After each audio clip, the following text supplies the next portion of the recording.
Hello, my people. Welcome back. So for our second video, we're just going to dive into perception a little bit and perceptual sets and how the different ways we perceive. So our name of the game for our notes is perception, and we have to start with a type of perception which is called Gestalt. Gestalt. Okay, so the way that our brains work is that we want to create a whole. When we look at something, we want to see the whole picture.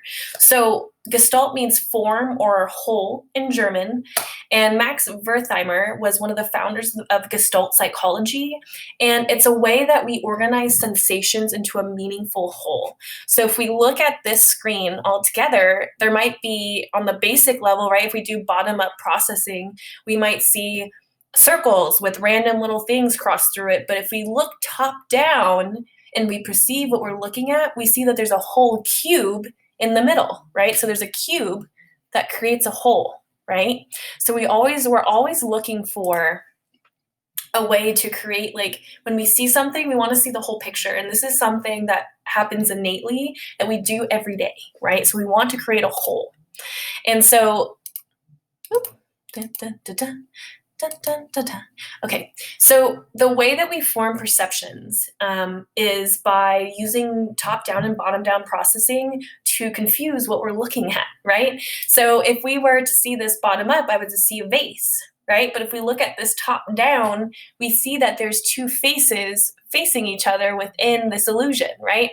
So this is called the figure foreground, which is where the figure that's up close in the foreground play tricks on you to see that there's two images within one, right?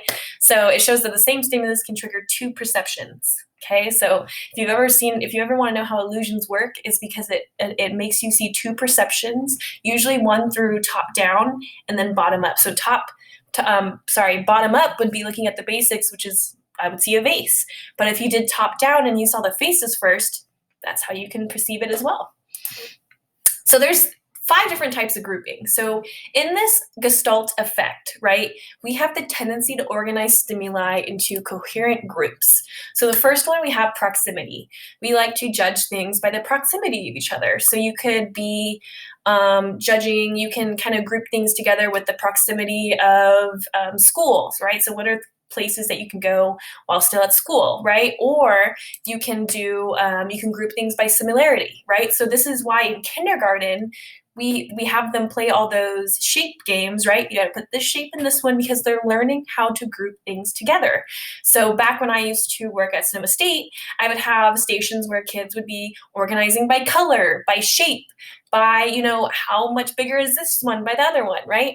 Another way we look at things is through continuity, how they all flow together, right? So when you think of paintings, they look at how the theme has been shown throughout the painting, right?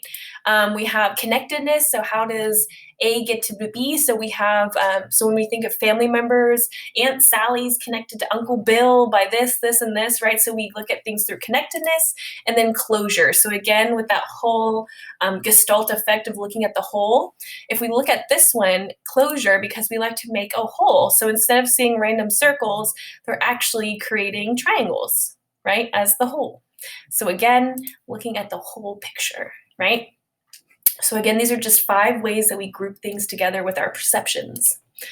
And then I know this is so silly. Look how cute they are. They're on their first date and they're going to a movie. And back in the day, we would have the little 3D cheesy glasses. There's 2 ways that we can judge distance. We have binocular cues, and then the next slide will be monocular cues. So binocular cues are both eyes. I always think of them as like being binoculars, which we need 2 eyes. So this is how we look at depth using 2 eyes, okay? So that's why 3D glasses work so well, because they require both eyes to create an image. You can't watch a 3D movie with one eyeball, right? You can't watch a 3D movie with one eyeball. So each eye has a slightly different view of the world, and that's how the brain computes the difference of the retinal images, and that's why 3D movies jump out at you, because it messes with your depth lens with each lens. So that's why they jump out on you, but you need 2 eyes to make this work, right? So again, judging distance, this is the first one, binocular cues, which is 2 eyeballs. And now let's look at the monocular cues, which is just 1 eyeball. So we only need 1 eye in order to see this. So if we close 1 eye, we can still clearly see what's happening in this picture, which is them on a really fast train trying to give each other food. But depth cues only for 1 eye alone, monocular. This is where we can tell the relative size of something, the familiar size, relative height from a picture, right? Interposition, which I will show you guys in just a minute. So this one, we can tell that they're moving, right? And then we have, I believe, is it going to move to the next? Oop. I think it's supposed to it's supposed to show you different pictures on this, but it's not doing it right now. But, there's pictures, how we look at, so essentially these are all things that we can do with 1 eye. So when we take a picture of grass, like really super up close, we can see the gradients in the grass, right? Just by 1 eye. These are all what we can look at by using just 1 eyeball instead of 2, right? All right. So again, we have shape consistency, right? So again, an object appears to change the shape with the angle of our view. So if you look at cars up close compared to maybe if you're in an airplane and you look at the cars from below and they look like little ants, right? We know that the cars are really not that size. It's just the view that we're looking at them, right? So again, size, consistency, we perceive objects to be the same even when they're varying distances from one another, right? We also have the moon illusion, right? So if you've ever looked at the moon, especially against a ocean backdrop, it explains how the reflection of the water actually makes the moon look larger than when it's in the night sky. So the moon looks larger when it's closer to the water than when it's up in the sky, just because of the relative distance and the reflection of what we perceive. So I hope that you find that really interesting. Let me get out of here so you guys can write that down. And then also, if you've ever been in one of these examples, it's the Ames room illusion, where if you've ever been to like one of those houses, I think there's like the mystery house in Santa Cruz, and it's explained by the perceived size of a distance. So if you've ever been in a room where you're really small and someone next to you is really large, they're playing with the angles of the room. Again, the Ponzo illusion, which line is longer. Let me go back to that one. So if it's further up on the top of the picture, things look slightly bigger than others. So again, it's playing with your perception. And then here's another illusion that has 2 stimuli, right? So this perceptual set, you could either see 2 things. You can see the lady, right? Or you see the guy with the saxophone. So what do you see? The effect prior knowledge. So if you were a musician, you might be more likely to see the saxophone. If you are more keen on looking at faces, you could have seen the face first. So again, our senses are what controls what we see through illusions, and perception's all about how we perceive the world. So again, I could show this image to a bunch of people and they all perceive it differently, which is also one of the fun things about art, right? So that's why art is so fun I always have a hard time judging poems too, because it's all about the way you perceive the world and how can I judge that, right?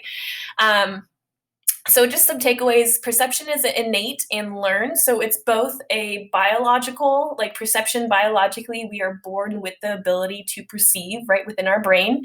But we also learn with the perception, right? So when we're a baby, we do a lot of bottom-up processing. We learn the basics, but as we grow and we learn, we start to perceive the world by our experiences. So, if I fell off the couch and I realized that, wow, depth perception, and I fell off the couch and it hurts, I'm not going to do it again, right? So the way we perceive the world affects how our actions go later on in life, right?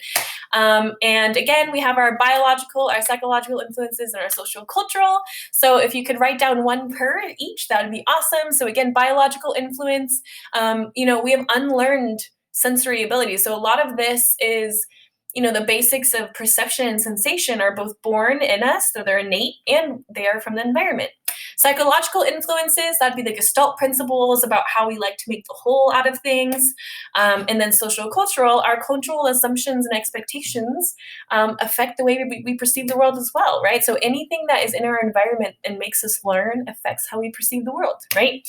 Someone who is born in a high socioeconomic neighborhood perceives the world a lot differently than someone who is in a low socioeconomic neighborhood, right? And it's all because due to our experiences and how we take in the world. So I hope you enjoyed this video. Finish writing up your notes and get ready for the next one.